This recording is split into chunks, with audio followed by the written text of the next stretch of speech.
오늘 우리에게 주신 하나님 말씀은 마태복음 5장 17절에서 20절 신약 5쪽입니다. 내가 율법이나 선지자를 폐하러 온 줄로 생각하지 말라. 폐하러 온 것이 아니요 완전하게 하려 함이라. 진실로 너에게 이르노니 천지가 없어지기 전에는 율법의 1.1획도 결코 없어지지 아니하고 다 이루리라. 그러므로 누구든지 이 계명 중에 지극히 작은 것 하나라도 버리고 또 그같이 사람을 가르치는 자는 천국에서 지극히 작다 일컬음을 받을 것이요 누구든지 이를 행하며 가르치는 자는 천국에서 크다 일컬음을 받으리라. 내가 너희에게 이르노니 너희 의가 서기관과 바리새인보다 더 낫지 못하면 결코 천국에 들어가지 못하리라. 아멘. 청바지 차림을 한 중년 남성이 은행 출입문을 열고 들어섰습니다. 그는 사업상 새로운 일을 구상하고 은행 측과 그 구상한 일들을 어떻게 자금 조달을 할 것인가 의논하려고 찾아왔습니다. 마침 담당자가 없어 만나지 못하자 그 직원의 안내를 따라서 조금 기다려보기로 했습니다. 그런데 그 기다림의 시간이 1시간을 넘어갑니다. 여전히 담당자가 1시간이 지났는데도 오지 않자 어쩔 수 없이 내일 만나야겠다고 생각하고는 은행문을 나섰습니다. 그러나 이내 다시 그는 은행으로 들어왔습니다. 그리고 직원한테 주차권 도장을 찍어달라고 그렇게 주차권을 내밀었습니다. 그런데 직원이 단호하게 이런지하에 거절을 합니다. 그리고 이렇게 말합니다. 선생님은 이곳에 와서 돈을 저금하거나 인출하신 일이 없습니다. 그렇게 은행 업무를 전혀 보지 않으셨기 때문에 은행 규정에 따라 제가 주차권에 이 도장을 찍어드릴 수가 없습니다. 그 남성은 그 직원의 매몰찬 말에 마음이 몹시 상한 채 은행문을 나섰습니다. 그리고 다음날 이른 아침에 그 중년 남성은 다시 은행을 찾아왔습니다. 그리고 그 은행에 예금되어 있었던 수백만 달러를 전부 인출해서 다른 은행에 맡겨버렸습니다. 이 사람은 바로 당시 IBM이라는 컴퓨터 회사의 회장이었던 존 에이커스라는 인물이옵니다. 제가 사실은 이 일화를 읽은 그 글의 내용은 상황은 친절합시다라는 주제를 가지고 이 예화를 들었습니다. 이 일화를 들었어요. 그런데 저는 이 일화를 오늘 우리가 다루고자 하는 말씀의 주제와 연결시켜 적용해 보려고 합니다. 여러분, 법이라는 거, 규칙이라는 거 참 중요합니다. 필요합니다. 사람이 살아가는 데 있어서 정말 소중하게 지켜야 될 그러한 가치가 맞습니다. 그러나 여러분, 우리는 늘상 말합니다. 누구를 위한 법이고 무엇을 위한 규칙입니까? 라고 말입니다. 즉, 법과 규칙이 중요한 거 맞지만 그 법과 규칙을 지킬 때에 반드시 간과되면 안 되는 것이 있습니다. 그것은 법의 조문, 법의 문자보다 그것을 만든 그 법과 규칙을 제정하고 만든 취지와 그 법의 정신을 우리는 항상 기억해야 된다는 점입니다. 이 은행 직원이 잘못한 게 없습니다. 이 은행 직원은 법과 규칙에 따라 그 규정을 지켰을 뿐입니다. 하지만 그가 간과한 것은 법과 규칙의 정신은 놓치고 말았습니다. 그런 나머지 결국 중요한 정신을 놓치니까, 규칙의 정신을 놓치니까 중요한 고객도 잃고 말았던 겁니다. 오늘 우리가 함께 보고자 하는 본문 말씀도 바로 그 점에 주목하고 있다고 저는 살피고자 합니다. 오늘 본문은 예수님께서 종교 지도자들을 염두에 두고 하신 말씀입니다. 당시 유대인들이 생각할 때 율법을 잘 지키는 사람이 복이 있고 그들이 하나님 나라를 소유하게 된다고 여겼습니다.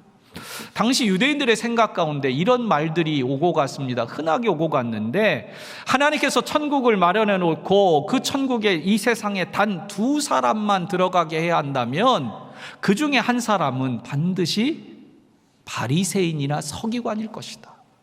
그만큼 그 당시의 종교 지도자들, 율법을 해석하고 가르치는 율법의 교사들이라고 지칭되는 서기관과 바리새인들 중에 그 2사람 중에 한 명은 천국 백성이 될 거다라고 여기는 겁니다.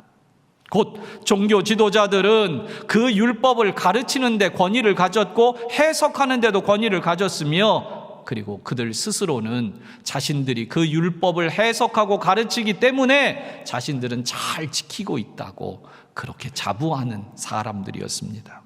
그런데 예수님께서는 우리가 알다시피 천국의 복음, 팔복, 산상수훈의 첫 선언을 어떻게 하셨느냐? 율법을 잘 지키는 사람이 복이 있나니, 태생적으로 바리새인으로 태어난 사람이 복이 있나니 천국이 그들의 것이다 라고 말씀하지 않았습니다. 심령이 가난한 자, 애통하는 자가 복이 있고, 지금도 하나님의 의에 목말라 그것을 추구하는 자들이 하나님의 자녀가 될 거다라고 말씀하셨습니다. 게다가 오늘 본문 이후에 예수님께서 공생의 사역 가운데 수많은 상황 속에서 예수님은 율법을 폐해버리는 것과 같은 파격적인 행위들도 하셨습니다. 하지만 오늘 말씀에서 예수님께서는 분명히 말씀하십니다. 당신이 율법을 폐하기 위해 온 것이 아니라 완전하게 하는 데 목적이 있다는 겁니다. 그런 점에서 오늘 본문은 율법의 정신을 다루는 그 목적이 있다고 저는 봅니다. 즉 예수님께서 말씀하시고자 하는 율법의 정수는 율법의 전문을 지키는 데 목적이 있는 것이 아니라 율법의 정신을 지키는 데 예수님은 오늘 목적을 두고 계신 겁니다. 오늘 본문은 우리가 다음 시간부터 살피게 될 산상수훈의 내용, 곧 6개의 반대되는 명제라고 불리는, 반제라고 불리우는 구체적인 율법 조문들을 앞둔 일종의 주제 연설과도 같다고 할 수 있습니다. 즉 오늘 말씀, 오늘 선언 이후에 이제 구체적으로 예수님께서는 율법을 완전케 하기 위한 해석과 가르침들을 6가지 사건, 그 말씀을 들어 설명을 합니다. 오늘 벌써 30부분을 하는데도 제가 사실은 조금 여러분들에게 마음이 좀 걸리는 마음이 있어서 설명을 드립니다. 여러분, 성도님들께 미리 말씀드리는 바는 오늘 설교는요, 오늘 제 설교는 듣기에 무척 딱딱한 설교가 될 것입니다. 벌써 얼굴이. 하지만 여러분, 말씀을 가르치는 성경 교사인 저의 입장에서 딱딱한 설교, 듣기에는 딱딱한 설교겠지만 여러분의 신앙에는 분명히 단단한 뼈대가 될 것을 믿기에 오늘 말씀을 여러분과 함께 살피고자 합니다. 여러분 조금 집중하시고 딱딱해도 좀 마음을 다해서 한두 마디라도 제발 건져가시기를 부탁을 드립니다. 먼저 우리는 예수님께서 오늘 율법을 소중히 여기고 있다는 사실을 먼저 주목해서 보려고 합니다. 예수님은 율법을 소중히 여기십니다. 예수님은 17절에서 나는 율법을 폐하러 오지 않았다고 말씀하셨고 18절에서는 율법의 1.1획도 없어지지 않는다, 다 이룬다 말씀하십니다. 곧 예수님께서 얼마나 이 율법을 가치 있고 존중하고 소중히 여기는지를 당신이 스스로 피력하고 계십니다. 그렇다면 이렇게 예수님께서 소중히 여기신 율법이 어떤 것인지를 오늘 본문 속에 조금 설명을 추가해서 여러분들에게 드려봅니다. 2가지를 우리는 오늘 본문 속에서 먼저 살필 건데요. 첫째는 예수님이 말씀하고 있는 율법이 과연 무엇인가에 대한 개략적인 설명을 좀 드려봅니다. 율법은 우리가 알다시피 하나님의 백성으로 살아가도록 하나님께서 우리에게 주신 명령입니다. 곧 하나님이 주신 명령이에요. 사람이 만든 명령은 아닙니다. 그런데 이 율법은 넓은 의미로 보자면 구약 성경 전체를 율법이라고 우리는 그렇게 보통은 부를 수 있습니다.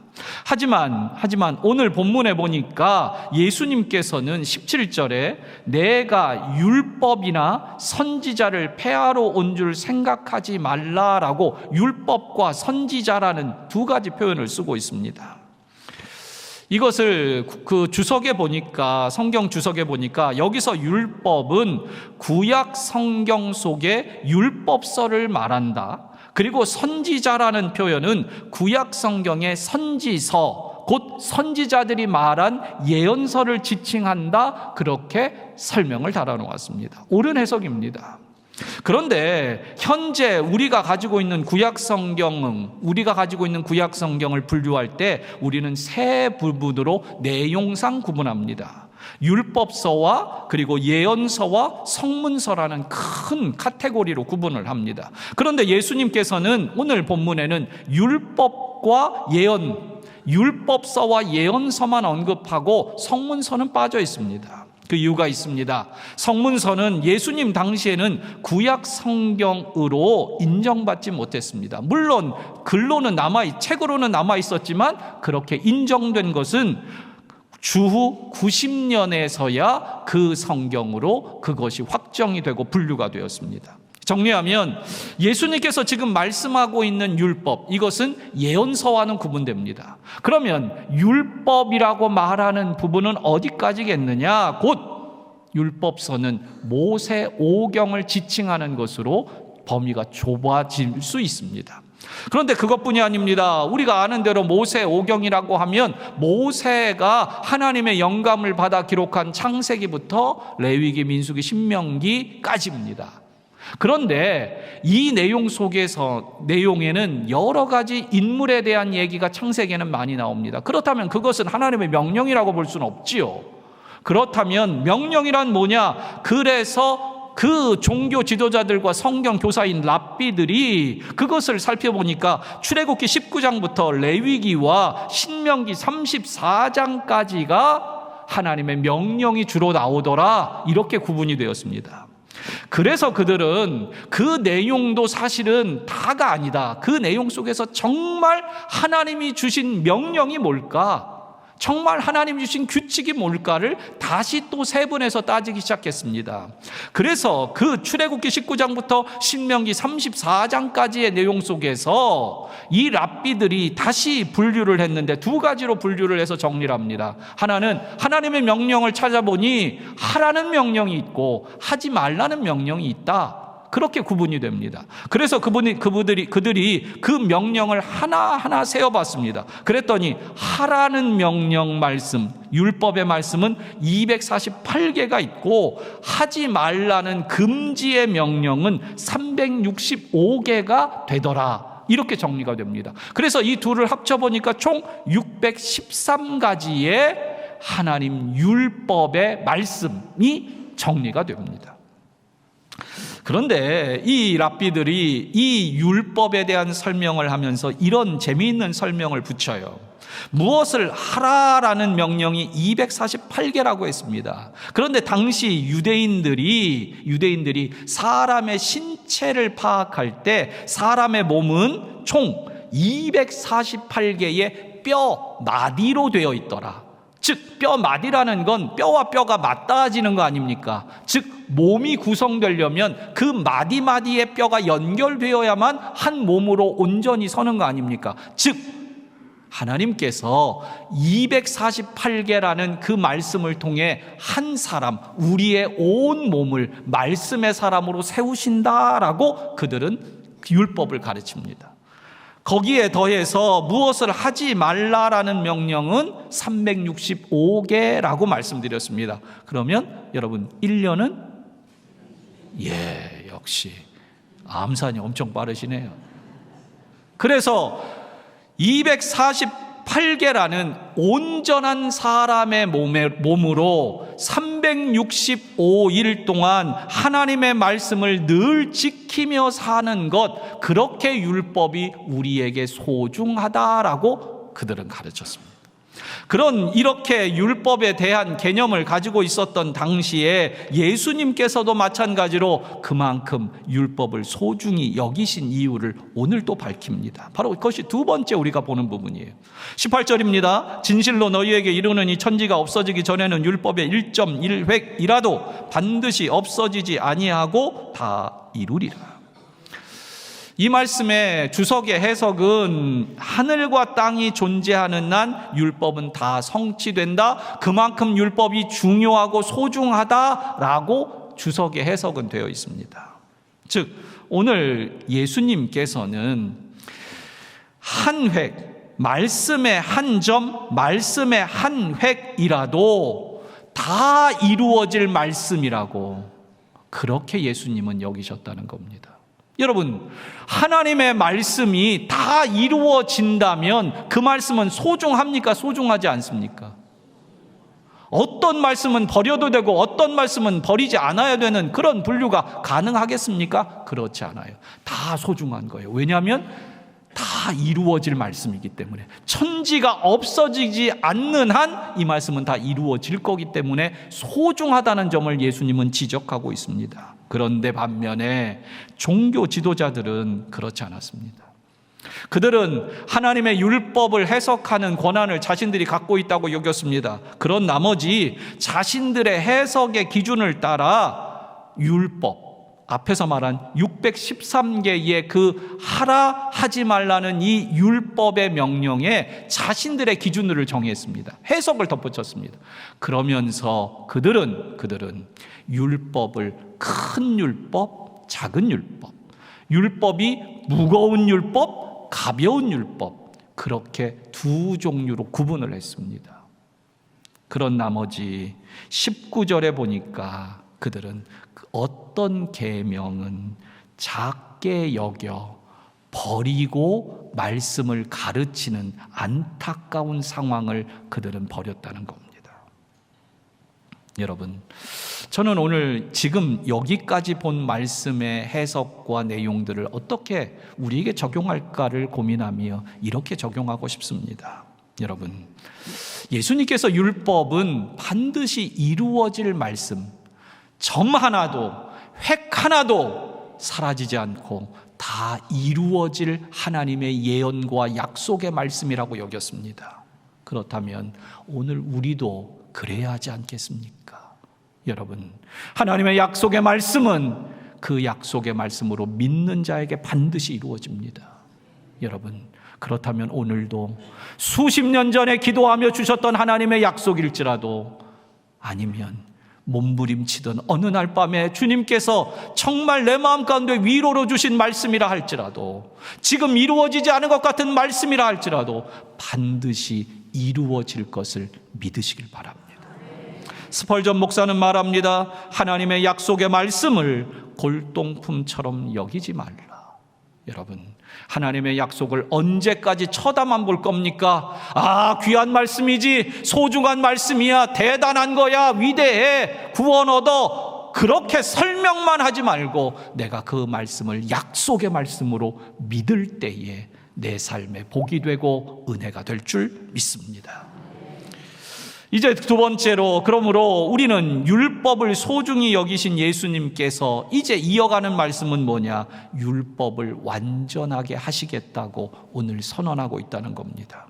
17절 말씀을 제가 다시 읽겠습니다. 내가 율법이나 선지자를 폐하러 온 줄로 생각하지 말라. 폐하러 온 것이 아니요 완전하게 하려 함이라.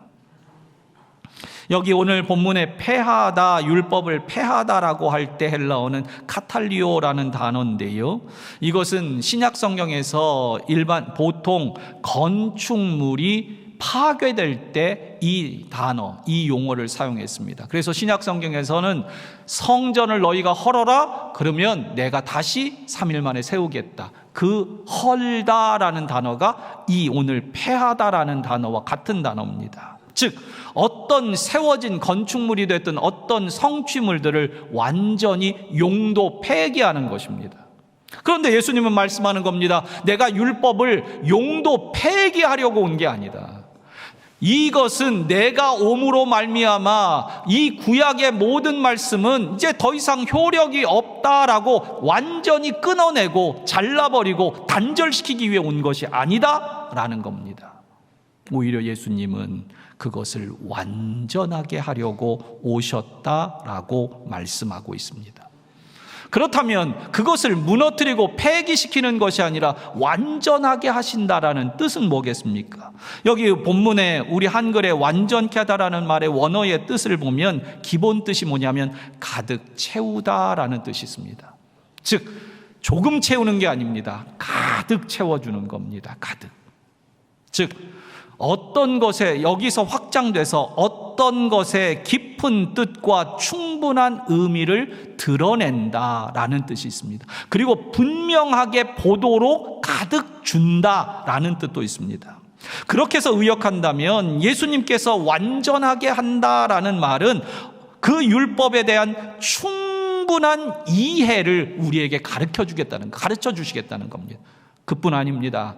이해만 해주시는 게 아니라 새로운 온전한 해석만 해주시는 것이 아니라 그것을 완전히 실천하는 모습도 예수님 보여주시겠다라는 의미가 여기엔 담겨 있습니다. 왜냐? 서기관과 바리새인들은 19절에 나오지만 그들은 율법을 해석도 하지만 잘 지켰습니다. 그런데 안타까운 것은 버리고 지켰다는 겁니다.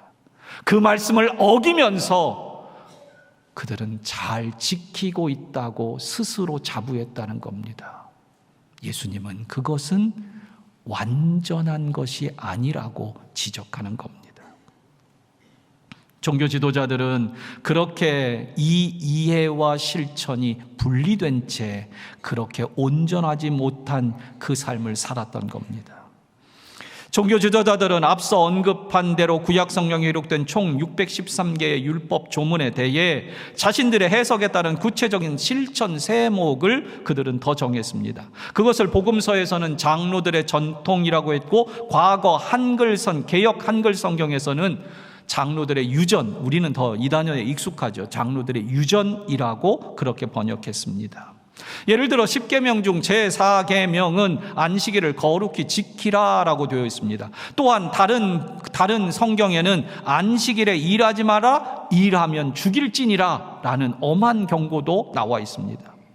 그렇다면 안식일을 거룩히 지키는 것이 구체적으로 어떤 것이고, 또한 안식일에 일을 안 한다는 것을 어떠한 범위까지 볼 것인가에 대한 구체적인 해석이 당연히 필요로 합니다. 이때 이 서기관과 바리새인이라고 하는 종교 지도자들이 나서서 백성들에게 그것을 잘 가르쳐 주기 위해 해석했습니다. 그런데 그 해석, 안식일의 해석을, 안식일 규정에 대한 해석을 총 39가지를 보태놨습니다. 이것은 정확하게는 율법은 아니고 지금 말씀드린 대로 장로들의 전통입니다. 해석의 전통입니다. 율법은 아니에요. 율법을 해석한 거예요. 예를 들면 이런 겁니다. 마가복음 2장 후반부에 예수님의 제자들이 안식일날 밀밭 사이로 가다가 얼마나 배가 고팠던지 미리상 몇 개를 잘라 먹었습니다. 이것을 지켜본 바리새인들이 예수님께 지적합니다. 제자들, 당신의 제자들이 안식일의 법을, 안식일을 안 지켜고 범했습니다 라는 겁니다. 곧 그들이 볼 때는 안식일의 39가지 규정 중에 3가지를 어긴 그 결과였습니다. 첫째는 이삭을 잘랐으니 추수 금지 규정을, 장로들의 유전에는 추수를 금지했습니다. 그것을 어긴 겁니다. 또한 이삭을 비볐으니 탈곡 금지 규정을 범했다는 겁니다. 끝으로 손바닥 위에 놓고 그것을 호하고 불었으니 키질 금지 규정도 어긴 겁니다. 곧 이 바리새인들이 짚고 있는 내용은 사실은 율법이 아닙니다. 그 율법을 해석한 장로들의 전통과 유전, 이것을 어겼다고 지적한 겁니다. 이러한 율법주의의 관점이 그 시대에 만연했다는 겁니다. 물론 모든 랍비나 모든 종교 지도자들이 그렇진 않았습니다. 분명히 기록에도 남아있지만 정말 예수님께서 말씀하시고 해석하는 대로 율법의 정신을 따라야 된다고 수많은 랍비들도 얘기했습니다. 그렇지만 대다수의 종교 지도자들은 그렇게 하지 않았다는 겁니다. 그런데 그 시대만 그런 것이 아니라 오늘 우리가 살아가는 이 시대에도, 예수님이 복음을 선언하신 이 시대에도 여전히 교회 안에는 율법주의의 모습들이 분명히 있다는 것이 안타까울 뿐입니다. 언젠가 한 원로 목사님과 대화 중에 한국교회의 안타까움을 이렇게 토로하신 그 문장이 기억이 납니다. 교회를 말하되 교회주의가 되어선 안 되고 교리를 가르치되 교리주의가 되어선 안 되는데 말이야 라고 말입니다. 여러분, 예수님께서는 율법주의에 젖어 그야말로 자신들의 전통에 매여 율법을 왜곡시키는, 하나님의 말씀의 전통을 왜곡시키는 그들을, 종교 지도자들에게 예수님은 경고합니다. 19절에 이렇게 말씀합니다. 그러므로 누구든지 이 계명 중에 지극히 작은 것 하나라도 버리고 또 그같이 사람을 가르치는 자는 천국에서 지극히 작다 일컬음을 받을 것이요 누구든지 이를 행하며 가르치는 자는 천국에서 크다 일컬음을 받으리라. 이제 예수님은 그들에게 너희가 가르치는 것뿐만 아니라 행하는 것까지여야 한다고 말씀의 논리를 이어갑니다. 스티븐 아터번이라는 사람이 지은 해로운 믿음이라는 책에는 현대 신앙인들 중에 종교 중독에 걸린 사람들이 있다고 지적을 합니다. 그들의 잘못된 신앙생활을 그 책에는 이렇게 단적으로 지적합니다. 잘못된 신앙생활을 하는 거기에는 하나님의 자취와 느낌은 있지만 하나님의 거룩한 임재는 없다. 또한 그들은 종교적 기준에는 맞는 사람일지 모르지만 하나님과는 분리된 결과를 낳고 말았다. 지금 예수님께서도 당시의 바리새인과 서기관들, 그렇게 잘못된 해석뿐만 아니라 잘못 행하고 있는 그 종교 지도자들을 향하여 말씀하고 지적하고 있는 겁니다. 그러면서 예수님은 그 내가 율법을 완전하게 한다고 말씀합니다. 곧 율법의 해석을 완전하게 하겠다는 겁니다. 또한 그 율법대로 어기지 않고 율법의 정신을 따라 실천하는 그 완전까지도 내가 너희에게 드러내겠다는 겁니다. 마태복음 12장 9절부터 14절에 보면 주님께서 안식일 날 회당에 들어가셨습니다.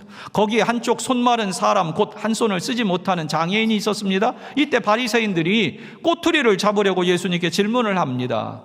안식일에 이런 사람, 이렇게 오랫동안 아픈 사람 고치는 거 옳습니까? 그러자 예수님께서 예를 하나 드십니다. 너희 중에 누가 양 한 마리가 있는데, 양 한 마리입니다. 전 재산 양 한 마리입니다. 딱 집에 한 마리 있는 사람입니다. 양 한 마리가 있는데 안식일에 구덩이에 빠졌다? 그러면 그 양을 끌어내지 않겠느냐? 여러분, 당시에 희한한 것이 만약에 안식일에 양이나 소가 구덩이에 빠지면 반드시 구해내게 돼 있었습니다. 그런데 사람에게는 예외였어요.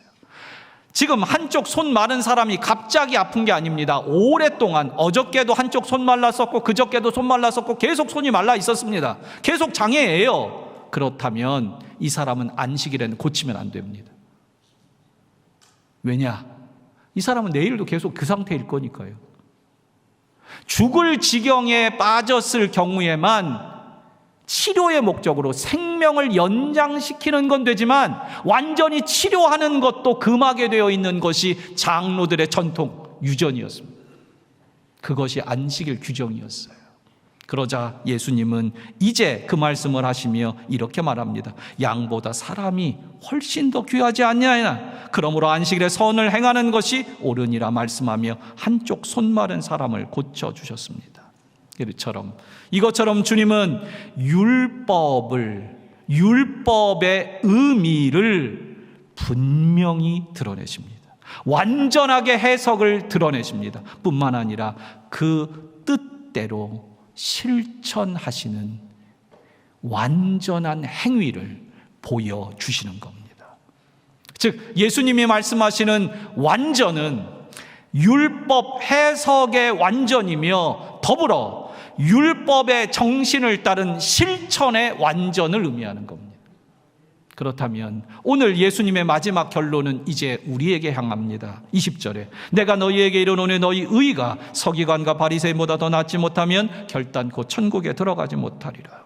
이미 우리는 앞선 팔복의 의에 대한 얘기를 하면서, 이 의를 얘기하면서 성경이 말하는 의는 오직 하나님께 속한 의라고 말씀드렸습니다. 하나님의 성품, 하나님의 속성, 그리고 하나님의 바라시는 뜻, 하나님의 소원, 하나님의 구원의 계획, 이 모든 것과 연결되어야지만 하나님의 의라고 말씀드렸습니다.